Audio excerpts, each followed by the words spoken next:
In this video, I'll be showing you a simple fix if your Chime identity verification is taking too long. These are the common reasons for delays: correct information, unclear documents, and technical glitches. And how you can fix it. Always double check your information. Ensure that your full legal name, date of birth, and SSN exactly match your official documents before resubmitting. Ensure that you have clear document uploads. Find good natural lighting to avoid shadows or glare. Make sure the entire document, including all four corners, is visible in the photo. Avoid any blurriness or obstructions like fingers. And then troubleshoot technical issues. Ensure that your Chime app is updated to the latest version. You can also clear your app's cache and data. Try using a different device or the Chime's website to log in.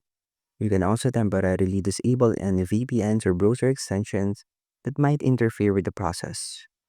And that's what you can do if your Chime identity verification is taking too long, and thank you for listening.